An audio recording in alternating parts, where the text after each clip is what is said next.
sur les prop firmes, on va tout faire pour nous faire tilter parce que il faut qu'on tilte pour eux de toute façon, puisque c'est quelqu'un qui aura le reset facile. Un reset, c'est pas cher. Donc c'est vraiment être patient, qui va un peu au feeling, qui va parce qu'il a peur de rater une opportunité, qui va un peu n'importe quand, qui décale son stop, qui fait un peu n'importe quoi. C'est du pain béni pour les prop firmes. Je pense qu'il faut prendre son temps pour mettre en place ses propres règles et les respecter. Et pour ça, il faut avoir une maturité d'esprit. Je pense qu'il faut vraiment travailler ce côté mental. La technique, c'est pas grand-chose au final sur les stratégies qu'on met en place sur les prop firmes. C'est pas le plus complexe en soi, mais le plus complexe, c'est la gestion de risque et le fait de pouvoir être systématique et de laisser les émotions de côté.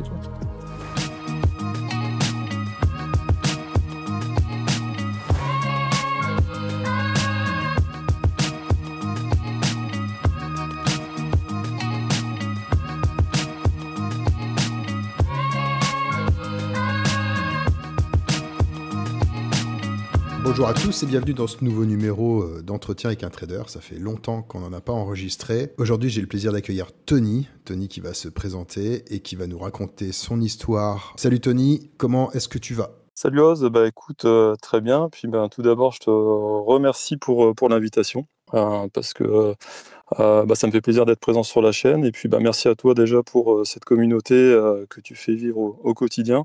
Parce qu'on apprend énormément de choses. Je pense qu'on est sur la première communauté francophone et ça me fait très très plaisir d'être avec toi aujourd'hui. Moi j'ai 45 ans. La finance ça fait partie de moi depuis très très longtemps, je dirais. La grosse période où j'ai vraiment voulu faire de la finance mon métier, c'était la découverte du film Wall Street en 87-88 il me semble, avec Michael Douglas et donc Gordon Gekko en fait, où je le voyais en costard, chemise sur son targe dans son bureau, négocier des actions. Le charisme du gars, tout ce qu'il y avait autour, bien sûr, américanisé à fond. À partir de là, je me suis dit, non, il faut que je bosse dans la finance, ça va être mon truc. Ok, d'accord. Et donc, du coup, tu as un cursus spécial qui est lié à la finance ou pas du tout ? Écoute, j'ai fait un cursus assez classique, en fait, donc un baccalauréat à l'époque qui était économique et social, option maths appliquée. Et à la suite de ça, donc un Master 1, un Master 2 en finance de marché, donc ingénierie patrimoniale notamment. Et à la suite de ça, j'ai monté mon cabinet de conseiller en gestion de patrimoine depuis pratiquement 20 ans aujourd'hui. Donc avec un début de carrière un peu compliqué, puisque j'ai démarré quasiment en même temps que la crise des subprimes. Donc c'était pas forcément la partie la plus évidente pour démarrer le métier. Mais en tout cas, super formateur. Voilà. T'avais beaucoup de capitaux à gérer ou Au démarrage, quelques millions quand même à gérer en fait au démarrage, puisque j'avais repris un portefeuille. D'accord. Donc pas forcément évident au début, donc vraiment très très safe au début. Et puis sur les actifs, c'était assez compliqué de s'orienter de façon assez sereine, parce que c'est vrai qu'à cette époque-là, l'avenir était quand même un peu compliqué, un peu incertain. Mais notamment, le trading et la finance est quand même arrivé un petit peu plus tard. C'est qu'à cette époque-là, on était davantage orienté immobilier. Post-crise, en fait. En France, on a fait exactement ce qu'il fallait pour relancer aussi l'immobilier et les financements, notamment, parce que les banques avaient aussi un besoin de se refinancer. Donc, il y a eu l'époque du cellier, d'immobilier locatif à l'époque, et des financements qui étaient à des taux, mais exorbitants, quoi. Donc, c'était une période vraiment, GA 2010-2015, où on était vraiment très orienté immobilier. Et progressivement, c'est en même temps que la crypto est arrivée un peu 2017, tu vois, avec le Bitcoin. Là, tu parles pour du perso. Tu t'es pas lancé dans le trading tout de suite sur ta gestion patrimoniale. Non. Là, on était vraiment au départ sur du compte propre, sur la partie trading, voilà, vraiment sur du compte propre. Et dans la gestion patrimoniale, vous êtes arrivé à un moment donné à commencer à faire des produits structurés, des ETF, etc. Ou vous êtes vraiment resté sur la pierre ? Les ETF sont quand même arrivés nettement plus tard. On était vraiment plutôt orienté sur des produits, je dirais plutôt bon père de famille, tu vois, de l'assurance vie, des contrats de capi, des choses un peu plus, vraiment toujours un peu plus safe en fait, vraiment jusqu'au Covid. Il n'y a que maintenant, je dirais, sur l'après-Covid où on commence vraiment à aller chercher un peu plus de rendement, parce que classiquement aujourd'hui, on s'aperçoit qu'on peut aller chercher beaucoup plus de rentabilité, et on a une méconnaissance quand même en France, si tu veux, sur le français moyen qui s'intéresse peu à la finance, qui fait encore énormément confiance en sa banque ou à son assureur, et on s'aperçoit qu'en fait il y a très très peu de produits qui sont attractifs aujourd'hui dans les mains en fait des particuliers, quoi. Donc nous, notre métier aujourd'hui, c'est vraiment de valoriser. Moi, ce qui me plaît toujours, si tu veux, c'est de partir sur un capital qui est quasiment vierge de rendement, donc vraiment quelqu'un qui a que du livret A, que des placements vraiment typiques classiques, ou alors son assurance vie fonds euro d'il y a 15 ans. Et c'est de construire quelque chose et aussi de l'orienter vraiment sur des produits plus spécifiques qui permettent d'obtenir de la rentabilité. Et plus tu démarres jeune, mieux c'est. Donc vraiment aujourd'hui, mon cœur de cible, c'est d'aider vraiment les jeunes. Tu vois, la tranche d'âge aujourd'hui, 25-35. C'est vraiment là où, si on est efficace sur cette tranche d'âge, ça nous permet justement de pouvoir être beaucoup plus efficace et d'avoir une stratégie patrimoniale long terme, tu vois. Donc, notamment parce que tu viens de dire via les ETF. On fait un bilan patrimonial à la base, donc pour vraiment déterminer l'appétence au risque, tu vois, du client. S'il est plutôt, tu vois, défensif, on va dire plutôt équilibré, ou alors quelqu'un qui a vraiment, qui est assez dynamique en fait, hein, qui est vraiment a conscience du risque, mais qui souhaite du rendement. Donc en fonction de ça, on va harmoniser son portefeuille et choisir justement les actifs en fonction de ça. Donc, et ensuite tous les ans, voire en fonction vraiment de, là on est sur du cas Trump, donc aujourd'hui ça bouge quand même assez rapidement, mais on rééquilibre le portefeuille de façon régulière, c'est-à-dire qu'on détermine un pourcentage d'actifs global de son portefeuille, et en fonction de l'évolution de ses actifs, donc si le TF a fait plus que prévu, si sur son assurance vie ça a fait plus que prévu, on rééquilibre pour essayer justement de garder cette harmonie qu'on avait initialement. En fait, on évite de faire dévier le portefeuille. Le but en fait c'est vraiment de diversifier au maximum. Donc dans un portefeuille on va retrouver de l'immobilier, on va retrouver bien sûr des commodities, on va retrouver des matières premières, on va retrouver des ETF, on va retrouver de l'assurance vie également. Parce qu'en fait, on prend en compte pas seulement, si tu veux, la partie financière, la partie rendement, mais on est là aussi pour répondre aux objectifs futurs des clients, tu vois. Donc la partie fiscale et la partie aussi patrimoniale est aussi importante, tu vois, notamment en matière de transmission.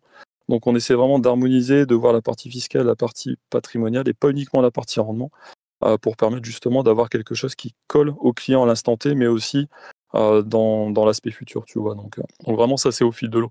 Et aujourd'hui, je t'avoue que là, sur les 2 dernières années, ça va quand même de plus en plus vite. Ça s'accélère vraiment, tu vois, et on a une volatilité qui est quand même assez conséquente. Donc il faut s'adapter beaucoup plus, on a des marqueurs, hein, tu vois, qui nous permettent justement de corriger le tir assez rapidement et de faire des points clients aussi beaucoup plus fréquemment qu'avant. Et vous êtes On nombreux? est 5, hein, si tu veux, et ouais, et puis après, bon, qu'on travaille beaucoup en partenariat avec, on se renforce avec des avocats, avec des notaires, avec des experts comptables sur des domaines spécifiques, notamment sur tout ce qui va être partie entreprise, hein, tu vois, puisqu'on fait des montages sociétés également. Donc là, dans ces parties, on s'appuie sur des professionnels. Voilà, on essaie de faire un package complet pour le client, pour qu'il y ait un seul interlocuteur et qu'il y ait toutes les réponses et qu'on puisse répondre à ses attentes, à ses besoins, si tu veux. Donc, Bah écoute, on a fait le tour un peu sur ta profession, on va passer un peu à ton trading perso, à ce qui nous anime tous. Tu disais que tu avais commencé il y a à peu près 8 ans, c'est ça? c'est ça, c'est ça, c'est ça. Donc j'ai vraiment commencé, si tu veux, vraiment. Alors avant, bon, si tu veux, j'avais de l'investissement de façon classique, voilà, sur du PEA, un petit portefeuille d'actions. On démarre globalement souvent par les actions. Et ensuite, 2017, pour moi, c'était vraiment le rush, en fait, hein, avec la crypto. Je me suis vraiment intéressé à ça de près. J'ai investi pas mal en Bitcoin donc sur 2017, qui était une très bonne chose, hein, puisque quand tu vois aujourd'hui, à l'époque, on a fait quand même un sacré gap en avant. Donc, et entre deux, si tu veux, il y a eu la période Covid. Et la période Covid, je pense que pour tout le monde, c'était un petit peu le renouveau. Moi qui étais très, très, très, très à l'ancienne à l'époque, donc très peu de digital, hein, voilà, très peu de visio, très peu de Zoom, etc. Donc on était vraiment sur des rendez-vous clients physiques, on a fallu s'adapter. Et c'est là où je me suis lancé aussi à fond dans le trading, pour compte propre au départ, hein, si tu veux. Donc puisque là on avait du temps en fait, hein, on était bloqué, on pouvait pas avoir de rendez-vous physique, donc tout passait par la visio. Et puis on avait aussi un peu de temps à tuer à ce moment-là. Donc je me suis mis à fond dans le trading. J'ai mangé pas mal de vidéos, pas mal de bouquins aussi, hein, si tu veux. J'ai lu énormément. Et j'ai découvert aussi les profirmes un petit peu à cette époque-là, hein, tu vois, donc sur le Covid. Mais sans vraiment m'y intéresser un peu de loin, si tu veux. Donc, Pendant le Covid, les propres firmes, ça c'était pas vieux, quoi. non, non, non. Et Ça puis faisait pas ça longtemps. coûtait, ça coûtait encore extrêmement cher quand Ouais, tu avais ouais. Topstep à l'époque. On était quand même sur des. On peut citer des noms de profirmes, il n'y Bien a pas sûr, de, bien pas sûr, de bien sûr. souci. Ouais. Ouais. Donc, tu vois, Topstep à l'époque, c'était quand même pas assez, voilà, c'était assez cher. Et avec des phases, en fait, c'était encore en 2 phases. Enfin, c'était assez complexe. Donc, j'avais regardé ça un peu de loin. Mais j'ai vraiment démarré, en fait, en compte propre à ce moment-là.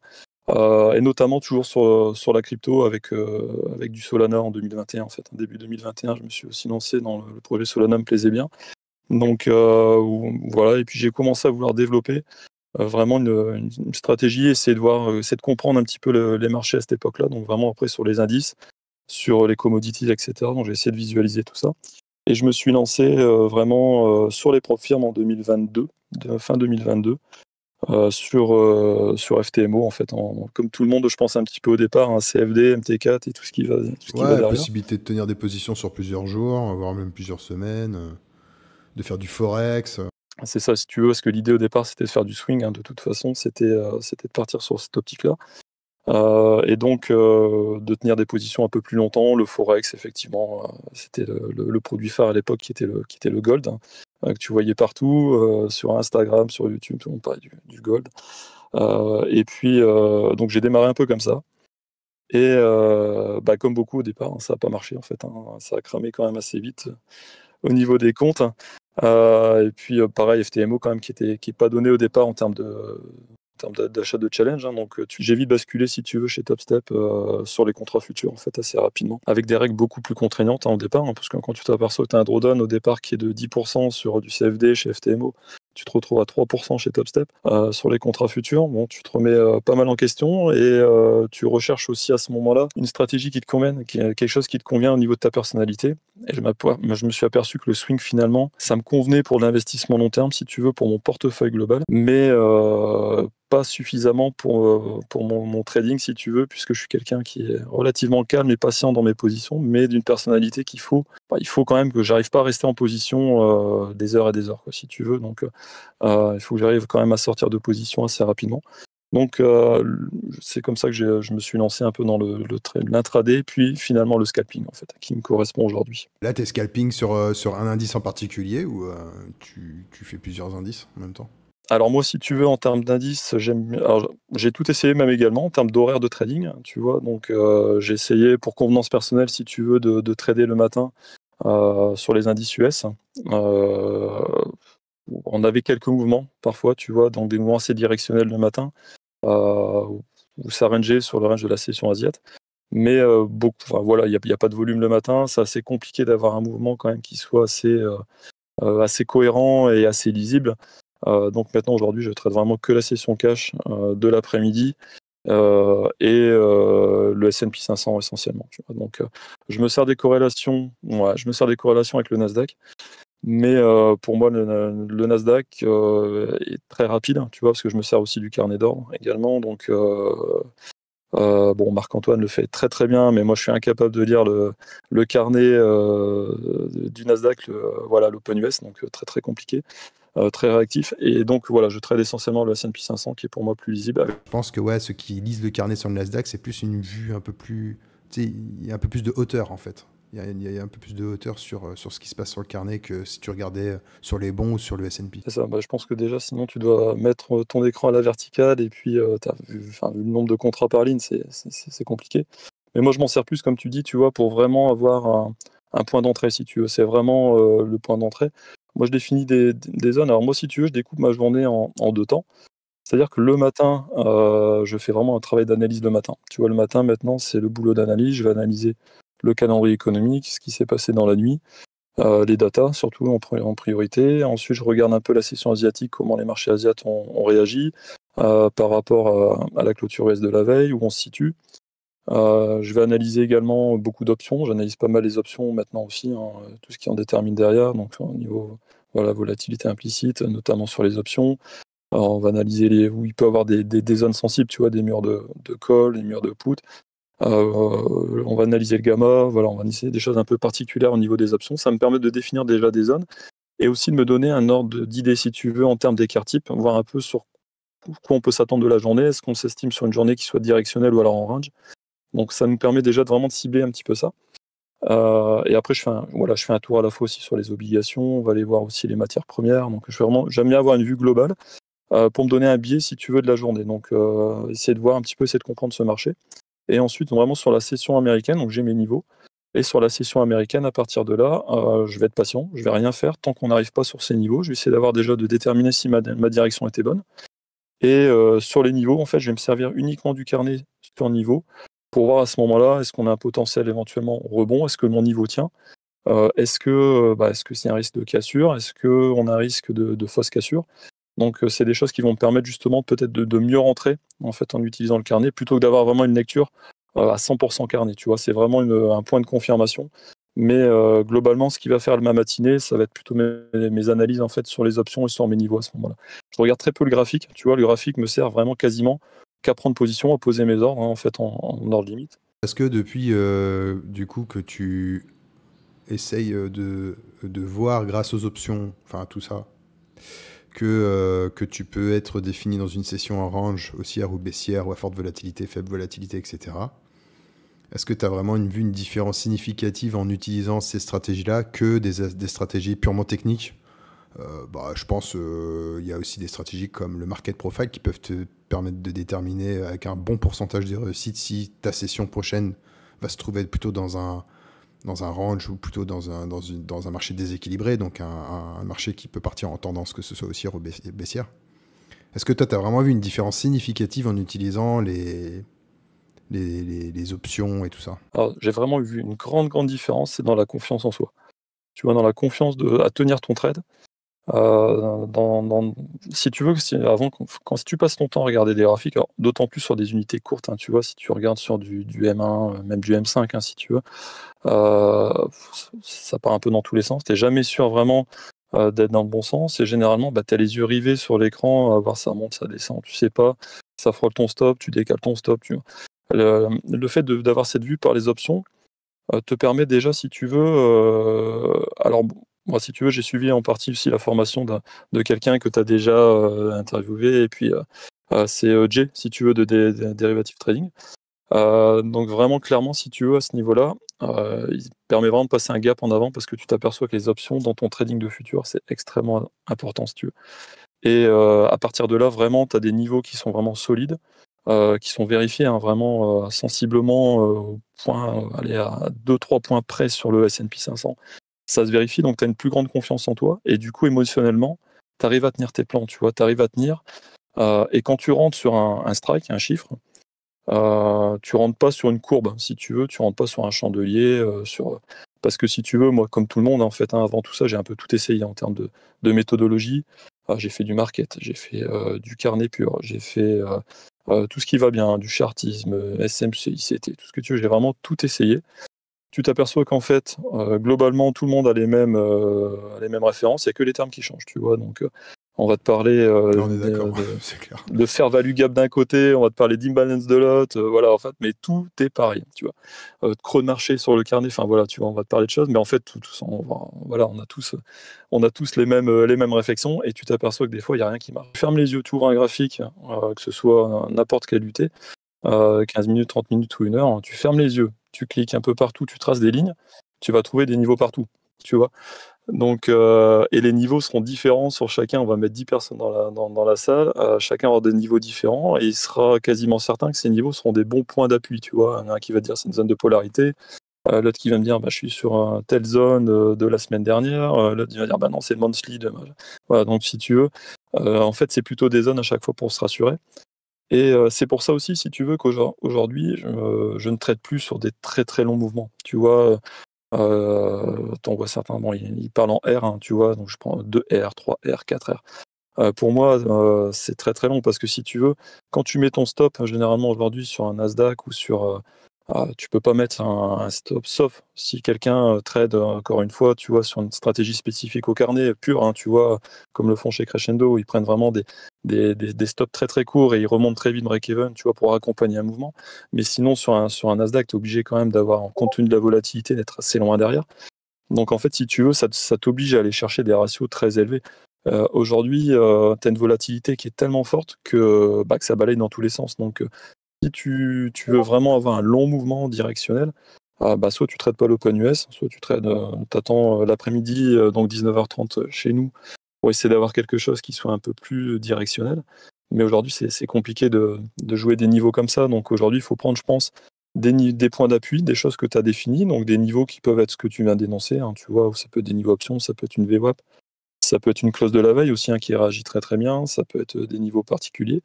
S'en tenir à un plan, tu vois? S'en tenir à ta méthode, donc ça aussi, c'est quelque chose d'important, c'est la patience.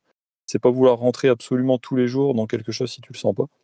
Donc c'est vraiment avoir tes critères, avoir tout simplement tes filtres, hein, en fait, hein, tu vois, tes filtres qui te permettent de rentrer aux positions. Aujourd'hui, je rentre pas, en fonction justement d'une volatilité. Moi, j'accorde beaucoup d'importance à la volatilité.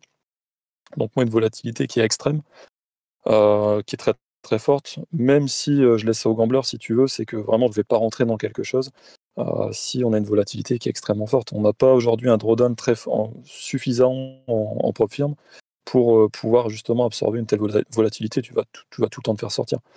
Donc il faut vraiment attendre les bonnes conditions aujourd'hui. Et les niveaux te permettent justement d'avoir des points d'entrée. Et ensuite, en fonction de ta méthodologie, de te conforter, d'avoir des stops plus courts et d'aller chercher quelques points, tu vois, sur ce que tu as ciblé, tu vois. Parce que c'est pareil, en fait, hein, entre les niveaux, j'attends jamais d'attendre un prochain niveau. Le niveau me donne un point d'entrée. Après, plus ou moins, j'ai un TP qui est en deux temps, tu vois, avec un TP partiel et je laisse un runner, tu vois, vraiment sur une zone cible.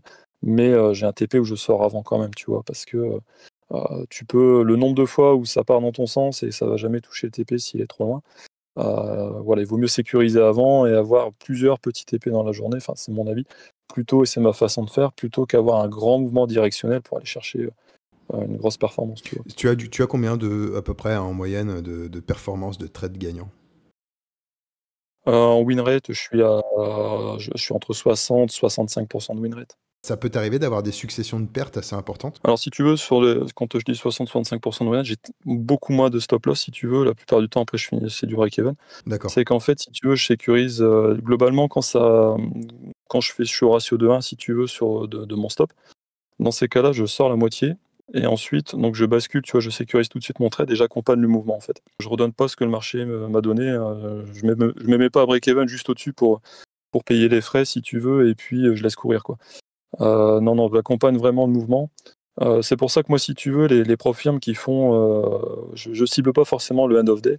Le trailing drawdown me va bien également parce qu'en fait, je préfère accompagner le mouvement jusqu'au moment où ça me sort, si tu veux. Donc, je remonte mon stop sur niveau, mais je redonne très très peu au marché, quoi, si tu veux. Mon premier TP me sert à déjà prendre du gain, et ensuite, je remonte régulièrement mon stop jusqu'à temps qu'il me sorte, en fait, tu vois. Donc, parfois, donc break-even.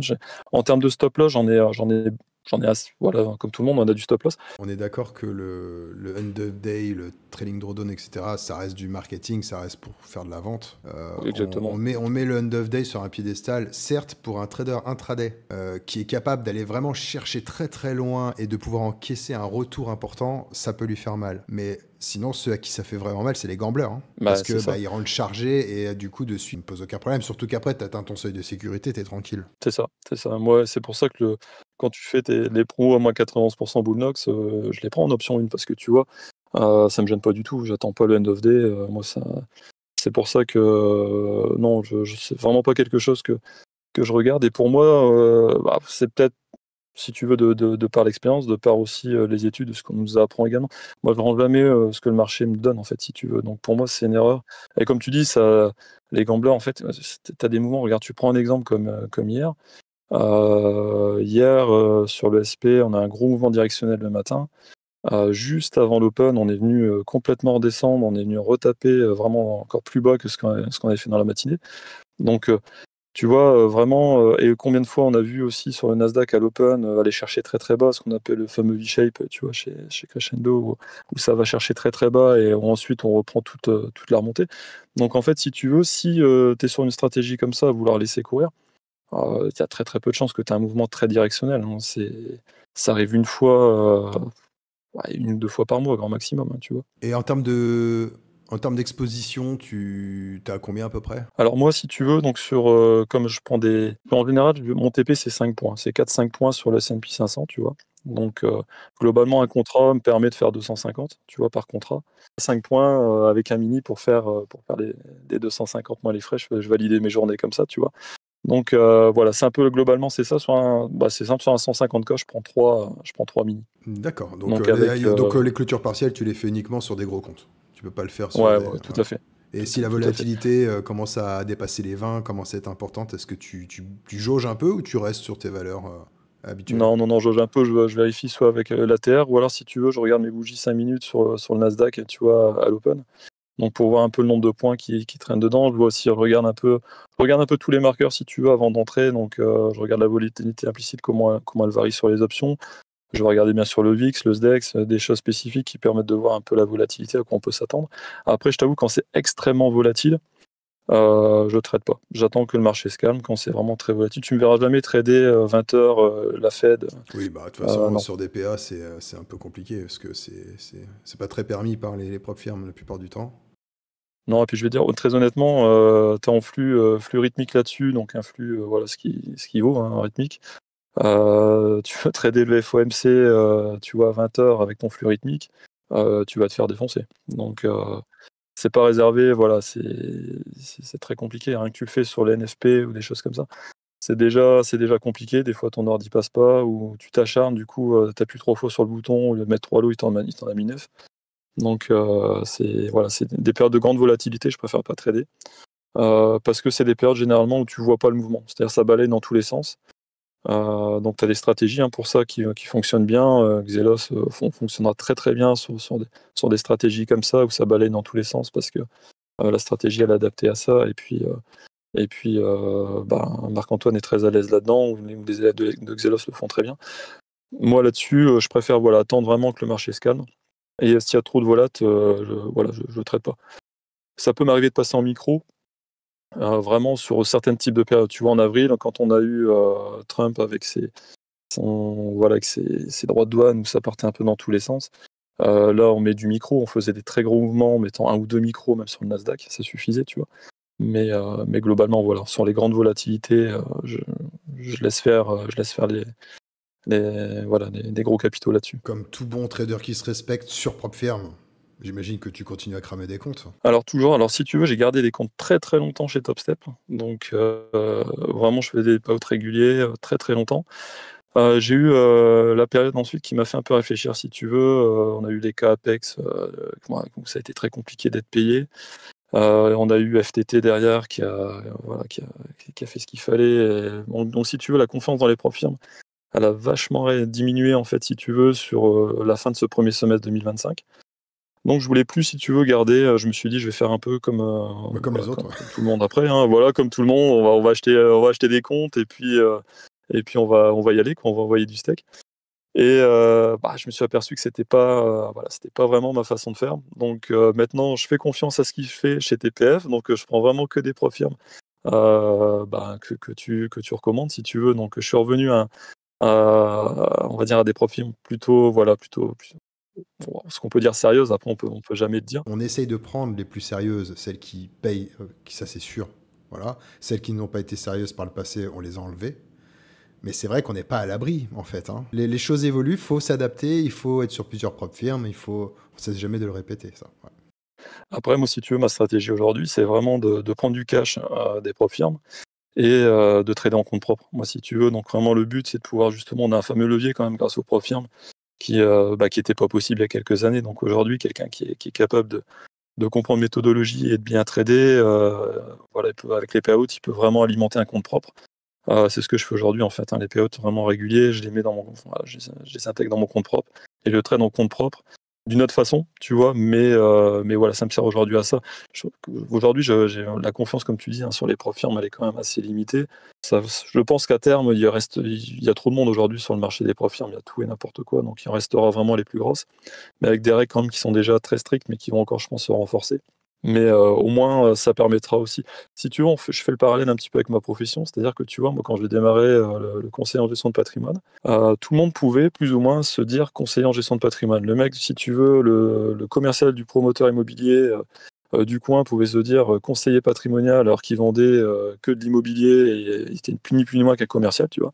Il n'y avait pas de réglementation. 2012-2013, ça s'est vachement réglementé. On est soumis à des certifications, certifiées par l'AMF, etc. Tu vois, donc ça s'est vraiment professionnalisé. Et aujourd'hui, les profirmes, c'est un peu la jungle. Et ça commence, si tu veux, vraiment à se professionnaliser, à se réglementer. Tu vois, comme Bullnox aujourd'hui, qui est 100% démo, va devoir être obligé de toute façon de passer en live aussi à un moment donné, tu vois, parce qu'on va plus pouvoir accepter de ne trader qu'en démo. Et à un moment, je trouve que c'est un peu la logique des choses et c'est un peu normal, tu vois. Donc, et je pense qu'on y arrive un petit peu à la fois. Et ça fera le ménage un petit peu dans certaines profirmes où voilà, il y a tout et rien à la fois aujourd'hui, quoi. Tu peux avoir ta boîte aux États-Unis, tu peux avoir ta boîte à Dubaï ou à Chypre, tu peux avoir un compte Dorman avec qui tu back tes clients en live, etc. ou pas. Si tu es un escroc, tu es un escroc. Toi, donc du coup, c'est très très très ambigu tout ça quand même, hein. Malgré les réglementations et les régulations, je pense qu'il faut faut garder toujours de la hauteur par rapport à tout ça, ne pas mettre d'émotion là-dedans. On en voit beaucoup, hein, sur le Discord, alors moins aujourd'hui, mais parce que ça a vacciné les gens en fait, toutes ces histoires qu'il y a eu, FTT, Apex et tout. Mais il y a eu beaucoup d'émotions qui ont été mises là-dedans. À un moment donné, il faut prendre de la hauteur et Marc-Antoine, ça le fait très bien. On est là, on les exploite. C'est à nous de les exploiter en fait, ces propres firmes. Eux, ils utilisent, donc oui, il y a un gros gain par rapport aux perdants. En tout cas, ceux qui arrivent à y gagner, faut les exploiter, ces propres firmes, c'est tout. Et puis s'il y en a une C'est ça. qui paye plus, elle paye plus. Tant pis, tu passes à une autre et on lui fera plus de pub, puis c'est tout, tu vois. Et c'est vraiment C'est comme pour ça ça. qu'il faut voir les choses aujourd'hui, c'est clair. Bah, c'est ça. C'est une période donnée, je pense que après l'âge d'or est plus ou moins, passé. Pour moi, c'était vraiment il y a 2 ans de ça, Apex, ils payaient tout en fait, hein, tu vois? Donc vraiment, c'était vraiment là aujourd'hui, voilà, ça commence à être un peu plus compliqué, mais il faut exploiter ça, comme tu dis, vraiment, à 100 et pas se dire, pas voir après c'est beaucoup, voilà, je parle plus notamment, sur les jeunes, hein, qui espèrent vraiment, tirer des revenus à 6 chiffres, sur le trading. C'est qu'aujourd'hui, notamment via les propres firmes, c'est qu'aujourd'hui, ben, il faut éviter d'avoir une vision de trop long terme avec les propres firmes. Je pense qu'il faut aujourd'hui, prendre ce qu'il y a à prendre, donc vraiment, pas faire le con avec les périodes qu'on a pu avoir. Vraiment, ensuite, vraiment les positionner sur un compte propre, et se créer son capital compte propre grâce aux propres firmes. Je pense qu'aujourd'hui, c'est le levier pour un jeune aujourd'hui qui a envie vraiment, au départ, de se faire un complément de revenu, parce qu'au départ, c'est très très long, hein, le trading, il faut le dire, faut être, tu le sais bien comme moi, c'est qu'aujourd'hui, moi, tu vois, ça fait plus de 20 ans que je suis dans la finance. J'ai pas gagné, voilà, des revenus exorbitants la première année, quoi. C'est quelque chose qui se construit, c'est quelque chose qui se fait avec le temps, c'est quelque chose qui met en place les intérêts composés. Donc plus tu en as, plus ça se capitalise, plus ensuite ton patrimoine va se développer, ton capital va grossir. Mais tu peux pas aujourd'hui, faire du one shot et voilà, et vivre avec 50 000 euros par mois de profit, de façon régulière. C'est impossible, c'est compliqué. Ou alors à côté de ça, il faut avoir acheté 20 comptes, régulièrement. Il faut que, voilà, mais c'est notre industrie, tu vois, c'est autre chose. Essayer de prendre un max aux propres firmes comme on peut le faire, comme chacun peut le faire, chacun à sa sauce. Mais aussi réfléchir à quelque chose qui soit aussi durable dans le temps au cas où. Parce que moi j'ai eu des cas, hein, notamment un que j'ai interviewé il y a longtemps qui s'appelle Julien, qui tradait les bons, qui faisait d'énormes payouts sur Apex. Mais quand les bons ont été interdits en sim, bah, je peux dire que ça lui a fait tout drôle, hein. Donc du coup, il lui a fallu quelques mois pour se remettre dans le truc. Ok, on repasse sur un 10, tac, tac, tac, on se met dedans, voilà. Il lui a fallu quand même quelques mois, hein, avant de pouvoir commencer à retirer. Comme tu le dis, pas faire le con avec les payouts, mais aussi peut-être travailler à côté, encaisser, ça c'est sûr, et travailler sur quelque chose d'un petit peu plus durable, au cas où on ne sait pas si tu fais des belles performances sur plusieurs mois, plusieurs années. C'est pourquoi pas travailler aussi en tant que prestataire de service pour une structure de gestion ou un fonds, etc. On ne sait pas ce qui peut se passer. Donc il faut peut-être C'est ça. aussi avoir cette idée-là dans un coin de notre tête, quoi. Et quand tu vois les performances, même, tu vois, si tu investis même sur des ETF, des choses spéciales, tu t'aperçois qu'en fait, sur les performances long terme, on est quand même, voilà, on fait quand même de très belles performances.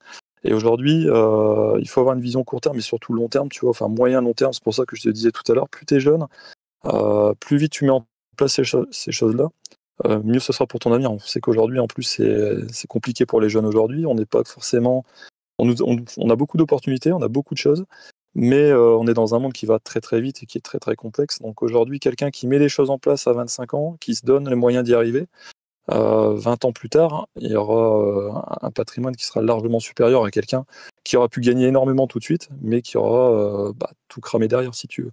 Donc vraiment aujourd'hui, le trading, il ne faut pas oublier que le trading, un très très bon trader, parce que forcément de par la profession, si tu veux, je suis déjà allé en salle des marchés voilà, sur certains fonds de gestion, et tu t'aperçois qu'un bon trader aujourd'hui fait en moyenne 30% par an. Tu vois, 30%, c'est une très belle performance pour un trader. Sur d'énormes capitaux, tu vois. Et aujourd'hui, quand on te demande de te faire, quand tu prends par exemple un 50K, tu as 2500 de drawdown, le mec il fait 500 balles par semaine, Regarde le pourcentage que ça fait au final sur ton... Parce que vraiment, tu as 2500, tout le monde le sait aujourd'hui, hein, avant c'était compliqué. Ouais, mais je pense pas que ce soit comparable, les deux choses. Le fait qu'on te demande de faire X pour pouvoir retirer et tout ça, c'est justement pour te pousser à la faute. Ah, c'est ça. Mais si tu respectes si t'es trop précautionneux, t'avances pas non plus, tu vois. Donc on t'oblige plus ou moins à prendre du levier, quoi, tu vois. À prendre du levier. Si t'as un mec qui a un portefeuille de 150 millions et un mec qui a un portefeuille de 2 millions, c'est pas du tout la même chose en termes d'exposition. Non, puis déjà, la diversification est complètement différente. Aujourd'hui, tu vois, tu prends un trader en institution, il se hedge à mort, de toute façon, il y a pas, c'est pas de la profirme, quoi, tu vois, il n'y a pas une position, il n'y a pas one shot sur un trade. Il y a plusieurs positions en place, il y a hedgé de partout, enfin, si tu veux, donc c'est beaucoup de la stratégie de couverture. Donc on peut pas comparer, tu vois, c'est vraiment deux styles différents. Des graphiques, ils en utilisent pas, hein, donc c'est vraiment rien à voir. Tu vois, on peut pas comparer le training qu'on fait de façon comme nous on peut le faire sur les propres firmes et le training institutionnel, tu vois, ça a le même nom, mais ça n'a pas du tout la même fonction déjà. Mais moi, ce que je dirais surtout, ce qui est plus important, quelqu'un qui vraiment veut se donner les moyens d'y arriver, c'est comme tout le monde le dit, on est tous de toute façon à dire la même chose, c'est d'être patient. On fait tout sur les propres firmes, on va tout faire pour nous faire tilter. Donc, parce que il faut qu'on tilte pour eux de toute façon, puisque c'est quelqu'un qui aura le reset facile. Un reset, c'est pas cher. Un compte, c'est pas cher. Donc, on appuie vraiment sur le côté tilt de la chose. Donc, c'est vraiment être patient et surtout être systématique. C'est-à-dire en propre firme, si tu as ton setup, il faut pas te poser de questions, il faut y aller. Le marché, de toute façon, tu n'auras jamais raison à 100%, c'est lui qui a toujours raison. Donc, tu as une chance sur deux à la base d'être dans la bonne direction. Ça, ton setup, il faut être systématique, il faut y aller. C'est ta gestion de risque et ta méthodologie qui fera que tu seras rentable, en fait, ou non. Mais si tu as quelqu'un en face de qui va un peu au feeling, qui va parce qu'il a peur de rater une opportunité, qui va un peu n'importe quand, qui décale son stop, qui fait un peu n'importe quoi, c'est du pain béni pour les profs firmes, ça. Donc, dans tous les cas, tu te dis, au pire des cas, si en faisant cette méthode-là, qui est la plus rigoureuse, je me fais cramer mon compte, ce qui peut arriver, ton stop, c'est un stop à 150 balles que tu as pris. Pour un payout, peut-être 2000 ou 2000 balles. Donc il faut toujours revisualiser ça, je pense, à chaque fois. Et c'est vrai, hein, on est vite tenté de se dire, bon allez, je rentre. On en voit beaucoup sur Internet des streamers qui font ça, ouais, je sens que ça va monter là, et hop, j'achète. Ben non, en fait. Tu vois, c'est pas comme ça. Si c'est soit tu as une méthode ou t'en as pas, en fait. c'est ça. Et je pense que tu vois, sur les profs firmes, les méthodes des fois les plus simples sont aussi, tu vois, les meilleures. Et je pense que voilà, si tu es patient, tu attends ton setup dans la journée qui arrive, hein, donc tu vas avoir des fois une opportunité, deux maximum, mais si tu l'attends et tu le fais proprement, il passera pas à chaque fois. Mais de par ta régularité, de par ta façon d'être systématique, et puis d'être aussi régulier tous les jours à faire ton setup sur 2 ou 3 actifs, hein. Tu vois, aujourd'hui avec TradingView, c'est très facile de mettre des alertes sur niveau. Tu n'es pas obligé d'être collé 8 heures par jour sur tes écrans. Parce que c'est pareil aussi, je pense qu'aujourd'hui, il faut sortir un peu de l'idée d'être un trader pour être un trader. Tu vois, si tu veux aujourd'hui, la plupart du temps, on traite via les profs-firmes pour se faire un complément de revenus, pour se faire des revenus annexes, mais pas pour en faire tout de suite forcément un métier. On ne peut pas être trader prof-firme globalement pour en faire son métier. Et généralement, quelqu'un qui fait ça, à côté, il proposera des formations, il fera partie d'un centre.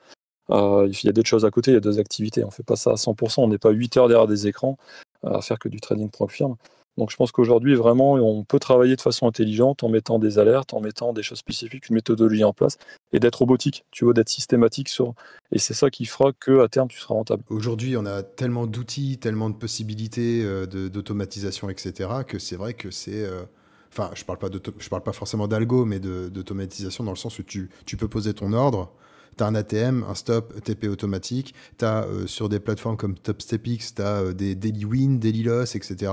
Moi, aujourd'hui, sur TopStepX, c'est la seule plateforme que j'utilise en manuel. J'ai 2 ordres limites placés sur des niveaux, bien identifiés par rapport à une analyse, etc. Des ordres où ça peut être rentré en moyen-âge, toi, à la baisse. Mais j'ai pas de TP ni de stop parce que j'ai directement programmé une sortie de position sur un daily win, un daily loss qui bloque la plateforme. Tout à fait. Donc en fait, je mets même pas de stop ni de TP. Soit ça fait le premier lot et ça vient taper mon daily win, tant mieux. Soit ça vient toucher le deuxième lot, ça vient toucher mon daily win, ou alors mon stop plus bas au cas où, quoi. Et aussi un conseil, c'est d'arrêter d'avoir...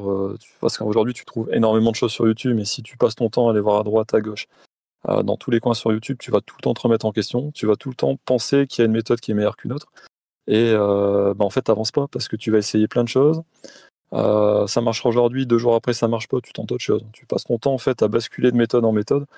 Et il y a pas de règle en fait, hein. Clairement aujourd'hui, il y a pas de règle. Donc chaque méthode peut marcher. Si encore une fois, si tu as confiance en ce que tu fais, si tu l'appliques bien, si tu l'appliques de façon moi je suis matheux à la base, hein, vraiment, les mathématiques pour moi, c'est plus important. Donc aujourd'hui, si tu appliques des concepts mathématiques, tu seras rentable. Donc si tu respectes vraiment ton plan, si tu décales pas ton stop, si tu changes pas tous les 2 jours de méthode, tu y arriveras. Faut être persévérant, faut avoir confiance en soi. Et je pense que ça, c'est pareil, c'est la méthodologie. Au début, tu cherches à droite à gauche. Il faut prendre celle dans laquelle tu as davantage confiance. Si tu en vois une qui fonctionne bien, mais que tu n'es pas à l'aise dedans, faut pas la prendre. On parlait tout à l'heure des profils qui te poussent au tilt et tout ça. Toi, de ton côté, aujourd'hui, est-ce que ça t'arrive encore de dire putain, de péter un câble, d'envoyer tous les lots d'un coup et puis de dire on verra si ça nous emmène au TP ou au cramage de compte? Ou alors est-ce que tu arrives aujourd'hui quand même à te séparer de tout ça? Ouais, aujourd'hui, alors tu vois, aujourd'hui, bien longtemps que je crame plus de compte et non, le tilt en fait aujourd'hui est complètement maîtrisé. C'est-à-dire qu'en fait, bon, je pense qu'aussi c'est de par le métier, hein, tu vois, quand tu gères beaucoup de capitaux, voilà, déjà tu as un aspect quand même qui est très sécuritaire en termes de money management, tu fais pas n'importe quoi en gestion de risque. Et aujourd'hui, non, j'enlève plus ce côté tilt en fait, je l'ai plus du tout en fait, hein. Donc clairement aujourd'hui, je m'impose un daily loss. Si aujourd'hui ça passe pas, next en fait, hein, on attend demain, on passe à autre chose. Donc non, mais il y a plus de tilt, il y a plus de me dire ou je double, hein. Là, OK, j'ai envoyé un mini, ça passe pas, je vais me refaire, j'envoie 2 mini. Non. Parce que globalement, c'est qu'il y a quelque chose dans ton analyse qui est déjà pas bonne, ou alors c'est justement tu as peu de chance en fait, hein. Il y a un excès de vol d'un coup, ça t'a sorti. Pour m'enlever l'impact aussi des euros ou des dollars en fonction des c'est déjà, je visualise toujours en points. Si tu veux jamais, tu vois, tu prends sur Ninja, tu peux voir, tout simplement en termes de chiffres, moi je mets toujours en points. Je veux pas avoir en fait d'argent. Donc c'est-à-dire que globalement je réfléchis toujours en termes de points et même si je sais derrière, hein, forcément ce que ça Ça que ça calcule implique. vite en général, surtout si tu aimes les maths. Ça devrait aller assez vite. Voilà, donc ça se calcule vite si tu veux, mais psychologiquement, l'œil fait que je suis moins sensible en termes de points. Et ce que je te disais tout à l'heure, même, tiens, si tu veux, j'ouvre très peu de graphiques, hein. J'ouvre le graphique pour rentrer en position. Après, voilà, après je bascule déjà très rapidement sur le graphique, je le coupe en fait, hein, tu vois, je bascule vraiment sur d'autres écrans. Mais je veux, voilà, psychologiquement, le fait de voir le prix fluctuer fait que voilà, ça peut être dérangeant chez certaines personnes, tu vois, ça peut déjà te mettre en PLS sur ta chaise quand tu vois que ça part pas de ton côté, et tu comprends pas, tu veux couper, t'élargis ton stop, enfin tu fais n'importe quoi. Là, tu prends ta position, tu cales ce que tu restes conforme à ton plan en fait. Et si ça passe pas, ça passe pas. Après, il faut rester. En finance, c'est comme tout, un financier, c'est comme les matheux, ça doit rester froid. Et il faut vraiment caler les émotions, surtout en profil, hein, surtout en profil. Les émotions, c'est vraiment quelque chose qu'il faut canaliser en fait. C'est vraiment parce que sinon tu leur fais plaisir, hein, tu t'envoies en l'air et puis allez vas-y. Dans la foulée, tu fais ton reset et puis t'es reparti quoi, tu vois. Et puis en plus, il t'envoie un petit mail bien gentil le lendemain en disant je vous fais une petite promo à moins 80 encore là-dessus.